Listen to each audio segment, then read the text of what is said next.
Moussa descendit du bus avec un simple sac à dos et des vêtements sales, comme un homme sans domicile. Cela faisait 18 ans qu'il n'avait plus remis les pieds à Abidjan. Personne ne l'attendait. Personne ne savait qu'il était devenu milliardaire. Il était revenu incognito, pour une raison simple, tester sa famille. Moussa se tenait devant la maison de sa mère, le cœur battant. Il frappa à la porte, hésitant. Sa mère ouvrit à peine, le regard dur. « Moussa ? C'est toi. Qu'est-ce que tu veux encore ?» lança-t-elle, sans un sourire. Elle ne l'avait pas vu depuis 18 ans, mais aucune joie ne traversa son visage. Moussa baissa les yeux, espérant un accueil plus chaleureux. Rien. Les tantes, assises dans la cour, murmurèrent entre elles. « Regardez-le, il ressemble à un clochard », chuchota l'une. Les cousins, qui jouaient près de la maison, éclatèrent de rire. « C'est Moussa, le raté », cria l'un d'eux. Personne ne lui proposa d'entrer tout de suite. Après un long silence gêné, sa mère soupira et lui fit signe d'avancer. « Entre, mais ne salis rien », dit-elle froidement. Dans la maison, l'atmosphère était lourde. Les regards étaient pleins de mépris. Moussa, fatigué par son voyage, demanda un verre d'eau. Sa tante fit une grimace. « Va te servir toi-même, on n'est pas tes serviteurs », répondit-elle. Aucun cousin ne se leva pour l'aider. On ne lui offrit ni chaise, ni nourriture, ni même un coin confortable pour se reposer. À la nuit tombée, sa mère lui tendit une natte usée, pleine de trous. « Dors là, près des toilettes », dit-elle, sans un mot de réconfort. Moussa s'installa dans un coin sombre de la cour, sur le sol dur. L'odeur des latrines flottait autour de lui. La natte était si fine qu'il sentait chaque caillou sous son dos. Il entendait les rires des cousins à l'intérieur, leurs discussions animées, leurs plaisanteries sur son apparence. « Il a toujours été un fardeau », dit une tante. « Pourquoi il revient maintenant ? » « Il veut qu'on le nourrisse », ajouta un autre. Moussa ne répondit pas. Il garda le silence, observant chaque détail. Il avait grandi dans cette maison, mais elle ne lui semblait plus familière. Les souvenirs d'enfance, où il jouait avec ses cousins, semblaient si lointains. À l'époque, il était déjà le garçon qu'on ignorait, qu'on critiquait. Aujourd'hui, rien n'avait changé. Il était un étranger dans sa propre famille. Allongé sur sa natte, il fixait les étoiles. La douleur dans son cœur était plus lourde que la fatigue de son corps. Il se demandait pourquoi sa famille le traitait ainsi. Était-ce à cause de ses vêtements usés? De son absence pendant toutes ces années? Ou était-ce plus profond, une blessure ancienne qui n'avait jamais guéri? Malgré tout, Moussa ne se plaignit pas. Il savait pourquoi il était là. Ce n'était pas pour mendier de l'amour ou de l'attention. Il était venu pour voir, pour comprendre. Il voulait savoir si ceux qu'il avait chassés autrefois avaient changé. Il voulait tester leur cœur. Chaque regard méprisant, chaque parole cruelle, il les notait dans sa tête. Il ne dormit presque pas cette nuit-là, mais il resta calme. Il savait que son plan suivait son cours. Bientôt, il montrerait à tous qui il était vraiment. Mais pour l'instant, il acceptait l'humiliation, le froid de la cour, et le silence de la nuit. Moussa avait 17 ans quand sa famille l'avait chassé. À Abidjan, il était le garçon discret, celui qu'on remarquait à peine. Ses parents se disputaient souvent, et sa mère, épuisée, le blâmait pour tout.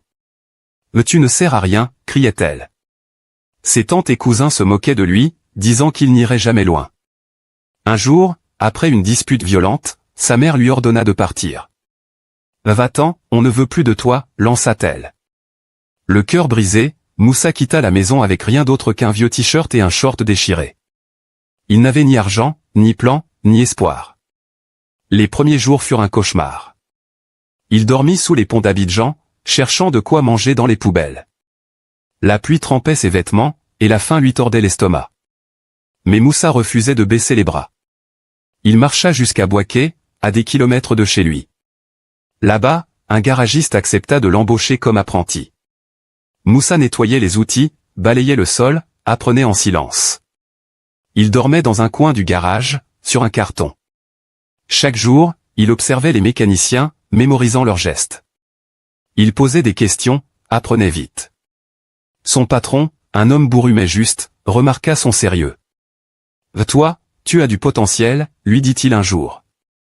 Un après-midi, un client français entra dans le garage. C'était un homme d'affaires, propriétaire de plusieurs concessions automobiles en Europe. Il remarqua Moussa, qui réparait un moteur avec une précision rare pour son âge. Impressionné, il lui demanda son histoire. Moussa raconta tout, son rejet, sa fuite, son combat pour survivre. L'homme, touché par son courage, lui fit une proposition inattendue, « Viens avec moi en Europe.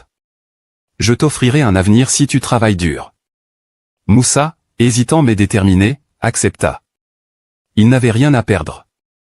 En Europe, tout était nouveau, le froid, les grandes villes, la langue. Moussa travailla comme ouvrier dans l'entreprise de l'homme d'affaires. Il apprenait vite, malgré les longues heures et les nuits courtes. Il s'inscrivit à des cours du soir, étudiant l'ingénierie automobile. Il passait ses journées entre les garages et les salles de classe. Les années passèrent, et Moussa gravit les échelons. Il économisa chaque centime, refusant de dépenser pour lui-même. Un jour, il lança sa propre entreprise de pièces automobiles.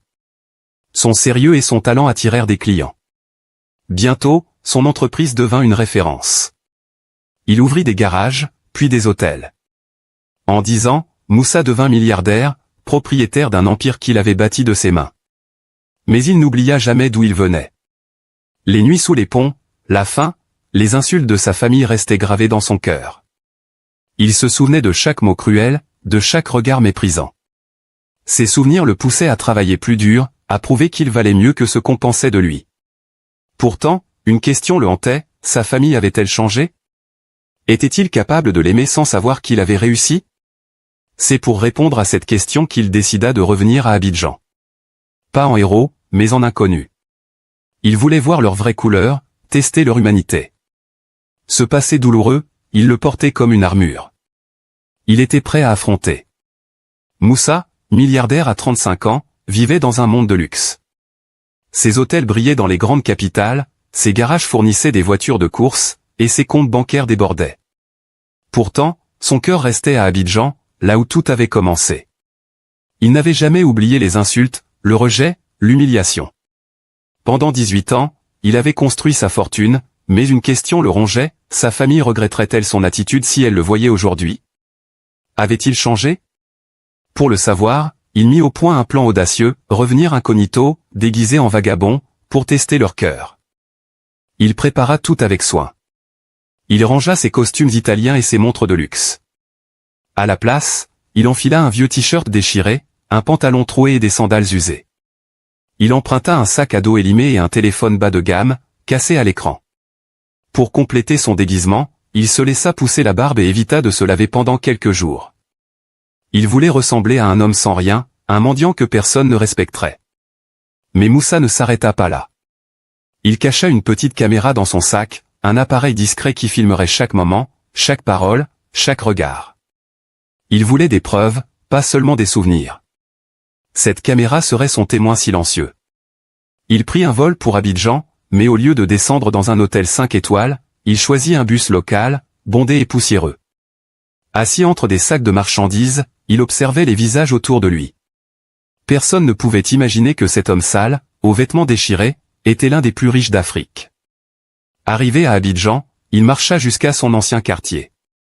Les odeurs de cuisine, les cris des enfants, les klaxons des taxis, tout lui rappelait son enfance. Mais il n'était pas là pour les souvenirs. Il était là pour la vérité. En approchant de la maison familiale, son cœur battait fort. Il se demandait comment sa mère réagirait. L'embrasserait-elle? Ses tantes, qui l'avaient chassé, auraient-elles honte? Ses cousins, qui riaient de lui tendraient-ils la main? Moussa voulait croire qu'ils avaient changé, que le temps avait adouci leur cœur. Mais il était prêt à affronter le pire. Son plan était clair, rester quelques jours, observer, écouter. Il ne dirait rien de sa richesse, rien de sa vie. Il jouerait le rôle du pauvre Moussa, celui qu'ils avaient toujours méprisé. Il avait aussi un autre objectif. S'il trouvait une seule personne, une seule, qui lui montrerait de la bonté sans rien attendre en retour, il la récompenserait. Moussa croyait en la justice. Il savait que la vraie richesse n'était pas dans l'argent, mais dans le cœur. S'il découvrait quelqu'un de pur, il changerait sa vie. Sinon, il partirait sans un mot, laissant sa famille face à ses propres erreurs. En marchant vers la maison, il ajusta son sac, vérifia sa caméra, et prit une grande inspiration. Le test commençait maintenant. Chaque pas le rapprochait de la vérité, et il était prêt à voir ce que sa famille lui réservait. Ce plan, il l'avait imaginé pendant des années. Aujourd'hui, il allait enfin savoir. Moussa s'attendait à un accueil froid, mais ce qu'il vécut dépassa ses pires craintes. Dès qu'il entra dans la cour familiale, les regards se tournèrent vers lui, pleins de dédain. Sa tante, assise sous un manguier, ricana bruyamment. « Tu pues la misère, Moussa. Tu viens salir notre maison, lança-t-elle. Ses cousins, qui jouaient aux cartes, éclatèrent de rire. « Regarde ses vêtements. On dirait un mendiant du marché, cria l'un d'eux. Moussa baissa la tête, serrant son sac à dos. Il ne répondit pas. Il voulait voir jusqu'où irait leur mépris. Sa mère, qui sortait de la cuisine, s'arrêta net en le voyant. « Tu es une honte, Moussa. Pourquoi es-tu revenu ?» dit-elle, les bras croisés. Ces mots lui transpercèrent le cœur. Il espérait un regard, un geste, un peu de chaleur. Rien. On lui fit comprendre qu'il était une gêne. Personne ne lui proposa à manger, pas même un verre d'eau. Quand il demanda s'il pouvait se reposer, sa tante répondit « Tu crois qu'on a des lits pour les gens comme toi ?» On lui tendit un vieux carton, jeté dans un coin de la cour. « Dors là », dit son cousin, en riant. La première nuit fut dure. La pluie tombait, trempant le carton où Moussa s'était allongé. Il se recroquevilla, essayant de se protéger. Les voisins passaient, curieux, mais aucun ne s'approcha.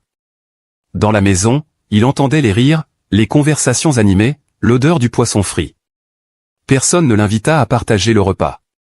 Le lendemain, rien ne changea. On l'ignorait, sauf pour lui lancer des piques. « Tu cherches quoi ici ? Va mendier ailleurs », cria un cousin. Une tante ajouta « Tu n'as jamais rien valu. Tu crois qu'on va t'entretenir ?»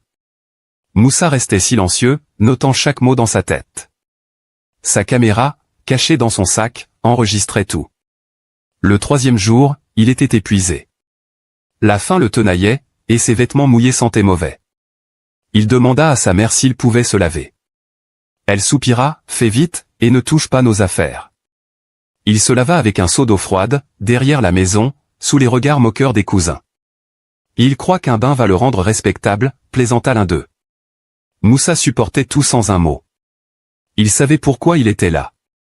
Chaque insulte, chaque regard méprisant confirmait ce qu'il craignait, sa famille n'avait pas changé. Il le jugeait sur son apparence, sans chercher à savoir qui il était vraiment. Cette humiliation, il l'avait anticipée, mais elle faisait mal. Il se souvenait des jours où, enfant, il était déjà le bouc émissaire. Rien n'avait évolué. Pourtant, Moussa ne montrait pas sa douleur. Il gardait son calme, jouant son rôle de pauvre air. Il observait, attendait. Il voulait voir si quelqu'un, dans cette maison, aurait un geste d'humanité. Pour l'instant, il n'y avait que du mépris. Mais il ne perdait pas espoir. Il savait que parfois, une lumière brille dans l'obscurité. Il suffisait d'une personne, une seule, pour lui redonner foi en sa famille. En attendant, il endurait, prêt à révéler la vérité au moment venu. Au milieu de l'humiliation, une lueur d'espoir apparut, Fatou. C'était une jeune fille d'accent grave peine 20 ans, orpheline, recueillie par la famille de Moussa. Mais elle n'était pas traitée comme une fille, plutôt comme une servante. Elle passait ses journées à laver, cuisiner, nettoyer, sans jamais un merci. Les tantes lui criaient dessus, les cousins l'ignoraient. Pourtant, Fatou gardait un sourire doux et une patience infinie. Elle ne se plaignait jamais, même quand on lui donnait les tâches les plus dures. Le deuxième jour du retour de Moussa, alors qu'il était assis sur son carton dans la cour, affamé et trempé par la pluie, Fatou s'approcha timidement. Elle tenait un bol de riz, un peu sec, qu'elle avait gardé de son propre repas. « Tiens, mange ça », dit-elle doucement, en posant le bol à côté de lui. Moussa, surpris, leva les yeux. Personne ne lui avait offert quoi que ce soit depuis son arrivée. « Merci », murmura-t-il, la gorge nouée. Fatou sourit et ajouta « Je n'ai pas grand-chose, mais je partage ce que j'ai. » Elle lui tendit aussi un pagne propre, plié avec soin. « Tu peux dormir dans le coin de la cuisine ce soir. Il pleut trop dehors. » « Je ne te jugerai pas, dit-elle. Ce geste toucha Moussa profondément. Il mangea le riz lentement, savourant chaque grain. Ce n'était pas seulement de la nourriture, c'était de la bonté, pure et simple. Fatou ne savait rien de lui. Elle le voyait comme un vagabond, un homme rejeté par tous. Pourtant, elle lui avait donné ce qu'elle avait, sans attendre quoi que ce soit en retour. Moussa sentit une larme couler, qu'il cacha en baissant la tête. Il n'avait pas pleuré depuis des années, mais ce moment le bouleversa. Le lendemain, il observa Fatou. Elle se levait à l'aube, balayait la cour, préparait le petit déjeuner pour toute la famille. Quand une tante renversait de l'eau exprès, elle nettoyait sans un mot. Quand un cousin lui parlait mal, elle répondait avec respect. Moussa voyait en elle une force rare, celle des gens qui donnent sans calculer. Il se demanda comment une fille si jeune, si maltraitée, pouvait avoir un cœur aussi grand. Il comprit qu'elle était différente, un éclat de lumière dans cette maison sombre. Fatou ne parlait pas beaucoup, mais chaque fois qu'elle croisait Moussa, elle lui adressait un petit sourire. Un soir, elle lui apporta un peu d'eau chaude pour se laver. « Tu dois être fatigué », dit-elle simplement. Ces mots, si simples, étaient les premiers à lui montrer de l'humanité. Moussa savait qu'il n'oublierait jamais Fatou. Elle était la preuve que même dans les endroits les plus durs, il y avait des âmes pures. Il décida, à ce moment-là, que si son plan fonctionnait, il ferait quelque chose pour elle. Elle méritait mieux que cette vie de servitude. Elle méritait un avenir. En la regardant s'éloigner, il sentit une chaleur dans son cœur. Fatou, sans le savoir, venait de changer tout le sens de son retour. Elle était sa raison de croire encore en l'humanité. Le 4e jour, le quartier s'agita soudain. Un cortège de voitures de luxe, des berlines noires rutilantes, s'arrêta devant la maison familiale. Les voisins sortirent, curieux, les enfants crièrent d'excitation. Les tantes et cousins de Moussa se précipitèrent dans la cour, intrigués. Qui pouvait bien arriver dans des voitures pareilles? Puis, la portière d'une Mercedes s'ouvrit, et Moussa en descendit. Il portait un costume italien impeccablement taillé, des chaussures brillantes, et une montre en or scintillant au poignet. Derrière lui, 2 gardes du corps en costume sombre se tenaient, imposants. La foule resta bouche bée. Moussa avança calmement vers la maison. Sa mère, ses tantes, ses cousins, tous le regardaient, figés. Personne ne comprenait. Était-ce vraiment lui? Le mendiant qu'ils avaient insulté? Moussa s'arrêta au centre de la cour et parla d'une voix claire, « Je suis revenu pour voir vos cœurs. Pas vos maisons. Pas vos paroles. Aujourd'hui, je suis l'homme que vous avez rejeté. Le mendiant que vous avez chassé, est votre bienfaiteur caché. » Il sortit une tablette de son sac et lança une vidéo. C'était un montage des images filmées par sa caméra cachée, les insultes de sa tante, les rires de ses cousins, les mots durs de sa mère. Chaque scène montrait leur mépris, leur froideur. La foule murmura, gênée. Sa mère baissa les yeux, incapable de parler. Une tante essaya de balbutier une excuse, « Moussa, on ne savait pas. » Mais il leva la main pour l'arrêter. « Vous ne saviez pas qui j'étais, mais vous saviez que j'étais un homme. Un homme affamé, fatigué, rejeté. Et vous m'avez traité comme un chien. » Ces mots résonnèrent dans la cour. Les voisins, qui avaient ri de lui, détournaient maintenant le regard. Ses cousins, si arrogants avant, restaient silencieux. Moussa poursuivit, « J'ai bâti une fortune loin d'ici. J'ai des hôtels, des entreprises, des voitures. Mais je voulais savoir si vous aviez changé. Vous ne m'avez pas déçu, vous m'avez montré votre vraie nature. » Il se tourna vers la foule. « Pendant 18 ans, j'ai pensé à vous. J'ai rêvé de revenir, de vous aider. Mais vous m'avez jugé sur mes vêtements, pas sur mon cœur. » Puis, il chercha Fatou des yeux. Elle était là, discrète, au fond de la cour, surprise par la scène. Moussa lui fit signe d'avancer. « Toi, Fatou, tu es la seule qui m'a vu comme un humain. Tu m'as donné à manger, un pagne, un coin pour dormir. Tu n'avais rien, mais tu m'as tout donné. » Les larmes montèrent aux yeux de Fatou, qui ne comprenait pas encore. Moussa ajouta, « Aujourd'hui, je vais te rendre ce que tu mérites. » Il se tourna à nouveau vers sa famille. « Vous aurez ce que vous avez semé. rien. Puis, il monta dans sa voiture, suivi de Fatou, sous les regards stupéfaits. Les voisins chuchotaient, les tantes pleuraient, les cousins baissaient la tête. La vérité était là, brutale, ils avaient rejeté un milliardaire, leur propre sang, à cause de leur orgueil. Moussa partit sans un regard en arrière, mais son message résonna longtemps. Il avait révélé non seulement sa richesse, mais la pauvreté des cœurs de ceux qui l'avaient humilié. Après la révélation de Moussa, un silence lourd s'abattit sur la cour. Sa tante, celle qui l'avait insulté en premier, s'effondra sur une chaise, les mains sur le visage. « Oh mon Dieu, qu'est-ce qu'on a fait ?» murmura-t-elle, tremblante. Ses cousins, si moqueurs avant, restaient figés. L'un d'eux, le plus arrogant, éclata en sanglots. « Moussa, on ne savait pas » balbutia-t-il, mais ses mots sonnaient creux.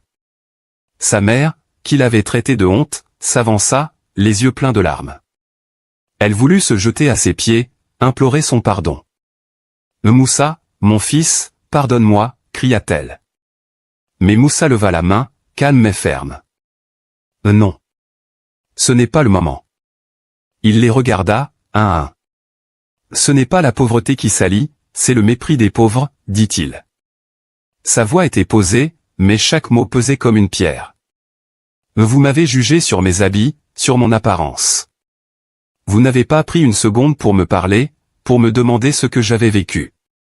Vous avez choisi de m'humilier. » Sa mère sanglotait, incapable de répondre. Les voisins, qui avaient assisté à la scène, baissaient la tête, gênés. Certains avaient ri de Moussa, l'avaient traité de mendiant. Maintenant, ils comprenaient leur erreur. Moussa continua, « Quand j'avais 17 ans, vous m'avez chassé. Vous m'avez dit que je ne valais rien. J'ai dormi sous les ponts, j'ai eu faim, j'ai eu froid. Mais je me suis battu. J'ai construit ma vie, pas pour vous impressionner, mais pour prouver que je valais mieux que vos jugements. » Il marqua une pause, regardant sa tante, qui pleurait en silence. « Aujourd'hui, je suis revenu pour voir si vos cœurs avaient changé. » Ils sont restés les mêmes. Les cousins, honteux, tentaient de s'excuser. « On plaisantait, Moussa. » « On ne pensait pas à mal, dit l'un d'eux. Mais Moussa secoua la tête. « Vos plaisanteries étaient des couteaux. Chaque mot, chaque rire, chaque regard m'a blessé. Vous ne m'avez pas donné un verre d'eau, pas une place à votre table. Vous m'avez laissé dormir sous la pluie. » Les mots de Moussa étaient durs, mais vrais. La famille entière ressentait le poids de ses erreurs. Puis, Moussa se tourna vers Fatou, qui se tenait à l'écart, intimidé. « Mais toi, Fatou, tu m'as montré ce qu'est la bonté. Tu n'avais rien, mais tu m'as donné tout ce que tu pouvais. Ton geste vaut plus que tout l'or du monde. » Il lui tendit la main. « Viens. Tu n'es plus une servante ici. Tu es ma sœur, ma famille. » Fatou, ému, fit un pas en avant, sous les regards envieux des autres. La famille resta silencieuse, écrasée par la honte. Ils avaient rejeté un homme qui aurait pu les sortir de leur vie modeste. Ils avaient ri d'un milliardaire, leur propre sang. Moussa monta dans sa voiture, suivi de Fatou. Il ne regarda pas en arrière. Les pleurs et les excuses ne pouvaient effacer des années de mépris. La leçon était claire, ils avaient perdu bien plus qu'un frère ou un neveu. Ils avaient perdu une chance de rédemption, une chance de montrer qu'ils valaient mieux. Le lendemain, Moussa emmena Fatou loin de la maison familiale. Une voiture de luxe les attendait, et Fatou, intimidée, monta à bord, encore sous le choc. Elle n'avait jamais vu une voiture aussi belle, avec des sièges en cuir et des vitres teintées. Moussa, vêtu d'un costume élégant, lui sourit. « Tu n'as plus à avoir peur, » lui dit-il. « À partir d'aujourd'hui, ta vie change. » Fatou, qui avait passé des années à servir les autres, ne savait pas quoi répondre.